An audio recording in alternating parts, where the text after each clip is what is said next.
All right. Hello, everybody. I hope you guys are doing well. This is the NBA Tournament Strategy Show, where we do a quick look back at yesterday's slate, see how that went. And then, of course, we'll look at today's nice, calm 3-game slate and, try to win some money. Looking at yesterday's slate, this was the $100,000 winning lineup. And honestly, part of why this show is running a little bit late is because I can't believe it. The winning score was 394.5. In the vast majority of other tournaments last night, you needed well past 400 points to win and take down tournaments.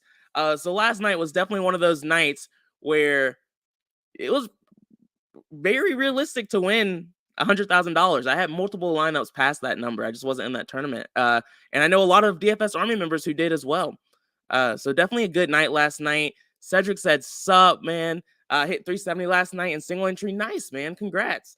Kevin Porter wasn't the guy I was on. You didn't need him to surpass this line. Similar story for Seth Curry. You didn't need him, but he definitely did well. Austin Reeves, thankfully, the domination station was on him. So I had some exposure to him naturally, but he wasn't a leverage play or anything. Kevin Love was a core play for me. Jakob Poeltl was a leverage play for me, but honestly, you didn't need him either.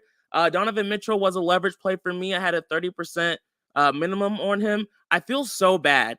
Donovan Mitchell was a pre-lock show leverage play. He was also originally supposed to be on the leverage play sheet on DFS Army, but I took him off because ownership projections increased where he was getting closer to 30% owned with Garland out. But I think people just didn't respond in time to that news. I don't know. But he was a pre-lock show leverage play. He was a leverage play for me last night, and that went very well. LeBron James was not a leverage play per se, but we did have an exposure minimum on him because we saw this as a smash spot. Plays that you really needed to surpass this line were guys like Klay Thompson. He was a leverage play for us last night. Okongwu, he was a leverage play for us last night. Looney, he was a leverage play for us last night. And John Collins, and he was also a leverage play for us last night. So we hit pretty well yesterday. B-Dubs, you're right. We would have crushed this tournament, man. And you were on Aaron Gordon. He crushed last night too. Nice job, man. JJ, good to see you. Dave, thank you. Yes, please like and subscribe, guys. We're almost at 10K. That'd be awesome if you hit that. Thomas, you went all in on Mitchell. Let's go, man. Alex said went LaMelo over Spider. FML. Yeah, man. I'm sorry, Kanger. That's tough. All right, guys. Let's dig into this slate, though. Yesterday does not matter anymore. And let's power through this. As you guys might be able to tell, I'm fighting a little bit of a cold or something, so my voice does break and is breaking quite often, so don't laugh at me too much. Starting off, we have the Boston Celtics against the Oklahoma City Thunder. The biggest thing for me on this slate is that we don't have a lot of exciting injury news. We have small bits and pieces that we're going to have to overanalyze to try to get sneaky. Also, for me, when it comes to 3-gamers, I do things pretty differently. I like to really prioritize ownership over everything. That's just my approach. Doesn't mean you have to do it.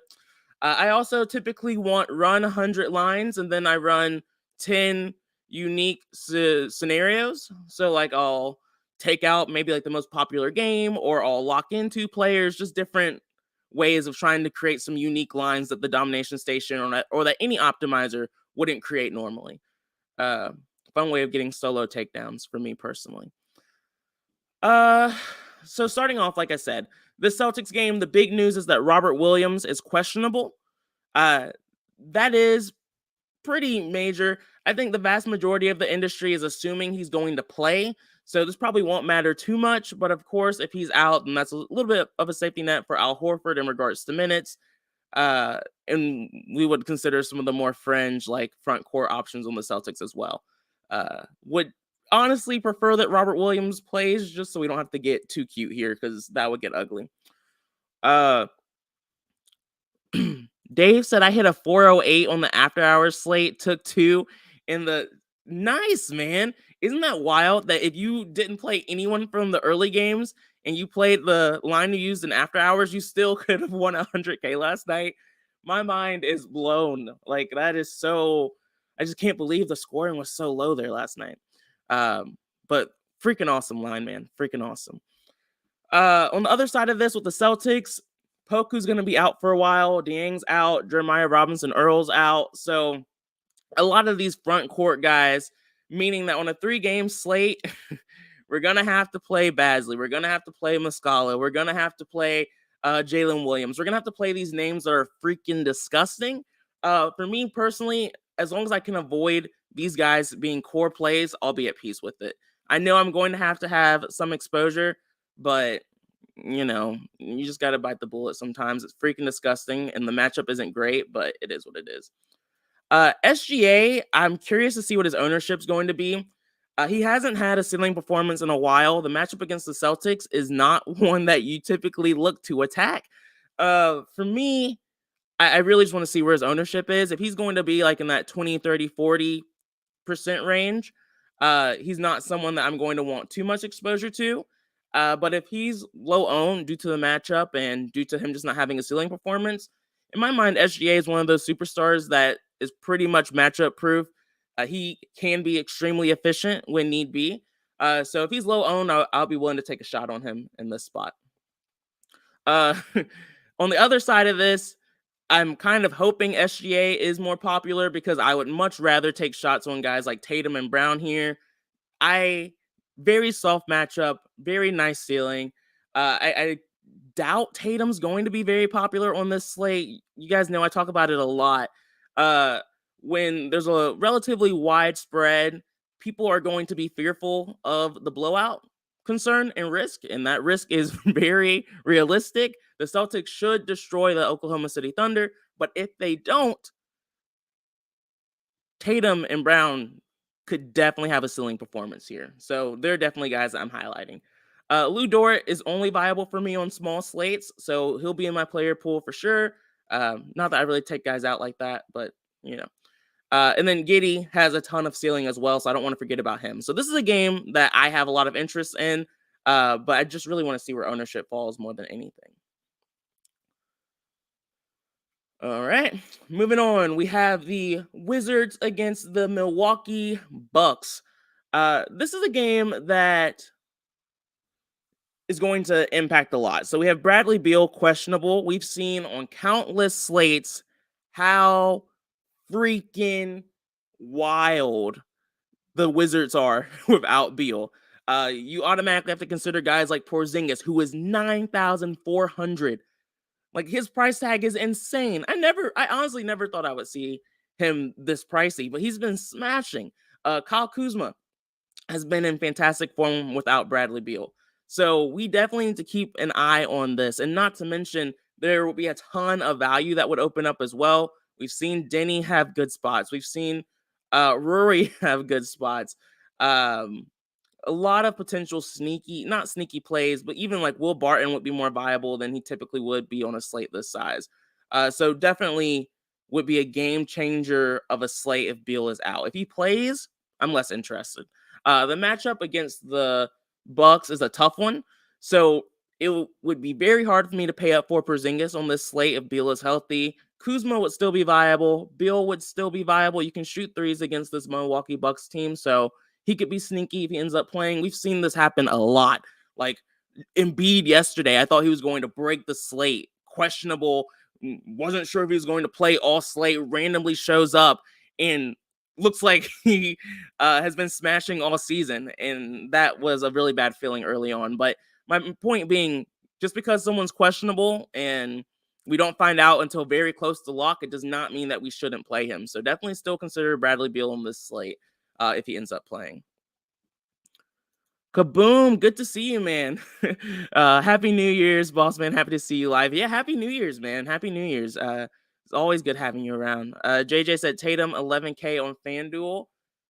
I know, man. The price tags are scary, and I think that's going to keep ownership low. And so, I'm probably going to take some shots on that if ownership does stay low. Might even go play on FanDuel a little bit. Sean, don't hit me with a... You shouldn't have told me. I did not need to know that. Denny Avdija is his birthday. I would love for Bradley Beal to be out. That's probably still the only way I'm going to take. The only way I'll be overweight on Denny is if Bradley Beal is out. But this is already a pretty interesting spot for him. That makes him a little bit more viable and slightly more likely to be a leverage play for me today. I love the narratives, guys. I'm just a sucker for them. Believe it or not, I like the first two games, but the last game is probably my favorite. Per usual, that's not special. But for the Kings, we have Kevin Huerter questionable. Malik Monk is questionable. This could be another game where we want to target just because Kevin Huerter is a streaky shooter, but he takes up a lot of usage for this team. He shoots a lot of threes, and he's scary. Like when that shot's falling, he breaks the slate. When it doesn't, he's completely useless. So him being out is an automatic boost to all the other streaky shooters the Kings have. Let's look a little bit closer.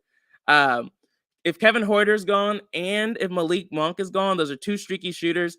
That means we can consider guys like Terrence Davis is the guy who stands out the most in a spot like this. Davion Mitchell would pop. He's popping already a good bit. So for honestly, it would make me really excited to play Terrence Davis. Even guys like Keegan Murray would be a little bit more exciting as well. And then Harrison Barnes would see a nice increase as well. We're already playing guys like Fox and Sabonis on this slate. You can play bigs against the Jazz. I'm playing Sabonis. If his ownership gets too high, I would get a little nervous because he has had a few ceiling performances here lately. And what concerns me is just having high ownership on a guy that I know is still having some lingering issues with his hands. He's had some ceiling performances, like I've said. I am looking to play him, but if his ownership gets too high, that's what's going to kind of open up the nerves a little bit. Kaboom said LeBron did his thing on his birthday, but Denny is no LeBron. You're not wrong. Sean said Julius Randle went off on his birthday. Yeah, random people do well on their birthday sometimes. It's really, there's no real correlation there. It's just purely a narrative thing. But it's one that I've had some success with on occasion. Is that one? I'm not going to play Denny if Bradley Beal is healthy, but that's just one more reason for me to play him. We'll see. We'll see. Kaboom said, yeah, I'll take some shots. Yeah, I mean, take some shots. Like, I'm not trying to, like, lock them in. Like, that would be ridiculous. But, well, just slightly more interesting. And then Fox. I don't love the spot for Fox. Again, I'm going to focus on his ownership. If he's, like, in single-digit numbers, which he's not going to be, then I would play him here. But I'm not – I don't love the spot. As of right now, it's just not a spot I plan on having a ton of exposure to. I think that's pretty much it for that one. Let's look at the Utah Jazz. The Jazz, Colin Sexton's still out. This is a scary team, especially on a 3-game slate. We're going to have exposure. I'm not trying to fade anyone here. It's just tough because Lauri Markkanen has proven he's extremely volatile. Jordan Clarkson, similar story. Mike Conley is going to go overlooked on this slate. We already know Mike Conley is going to go overlooked on this slate. So that's the only reason why I'm considering him, because everyone's like, oh, it's Mike Conley. He's boring. He's not going to have a ceiling. Mike Conley has helped me a lot over the years in situations just like that. So that's kind of making my brain think a little bit already. Walker Kessler has been crushing this season, but I really only consider him when Kelly Olynyk's out. Jared Vanderbilt, I'll trust the sim model on when that gets updated later today. I think Malik Beasley is also viable for us on this slate, especially with Sexton out. He could be one of our sneaky leverage plays depending on ownership. Outside of that, this team is pretty healthy, so I'm not considering a lot of these guys. Some of them might still end up in my player pool, but not something I'm excited to have exposure to. So, guys, interesting slate. It's a 3-gamer, but there's a lot of different ways we can try to get creative. I really just want to wait until we see the ownership. That's really going to be what sets like what I'm planning on doing on this slate, but we'll make sure that we're good to go on the pre-lock show. For those of you that don't know, the pre-lock show will be at 5:30 p.m. Eastern time. That's only for VIP members, so feel free to click the link in the description if you're interested in doing that. You can use the promo code BOB for a 10% discount. But guys, I appreciate the support. I look forward to hopefully having another good night. I'll see you guys later. Peace out.